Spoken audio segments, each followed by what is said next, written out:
Hi, this is Scott Murray, and welcome to the Daily Economic Market Shout from Monday, September 26, 2022.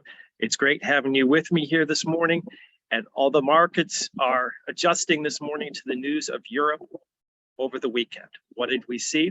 We saw the Italy elections move to a right-leaning government instead of the left-leaning government that had been in power for numerous years. What does this mean?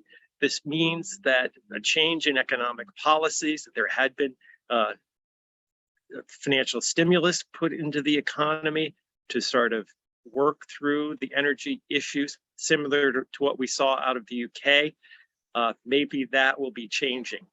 The proof will be in the pudding over the next several months because the new government is going to have to issue a budget by the end of this year. And that is, again, going to affect how their economy and the whole European Union works.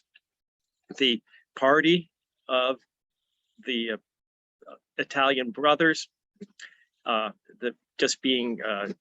leadership has been quite the change over the last several years, and quite an epic move for that wing, and also the leaning conservatives in the party in the country there, moving from out of power down 4% to the Brothers of Italy, now moving up to around 20% of the vote, and I think that's quite significant also.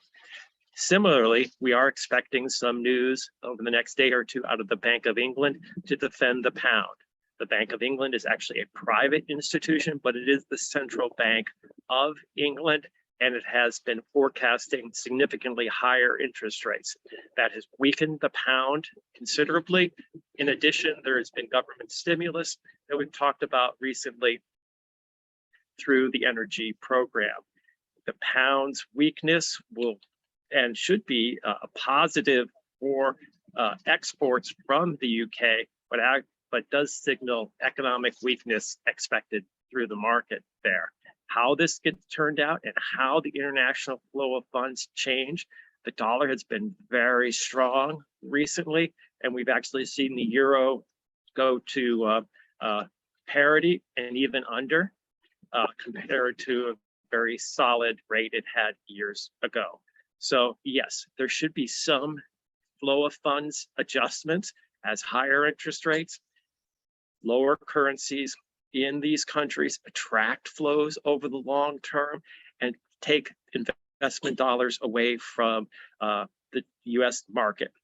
And particularly weakness internationally will hurt US exports. So we should, even though they're not part of our country, keep our minds to how the European economies are adjusting through the energy crisis, higher interest rates, and of course, the lingering conflict in the Ukraine, and keep our eyes on it, both from an international point of view, but domestically, and how it can and may slow down economic growth here in America. This is Scott Murray from the Economic Market Shout for today, September 26, 2022. Thanks for joining me, and have a good day.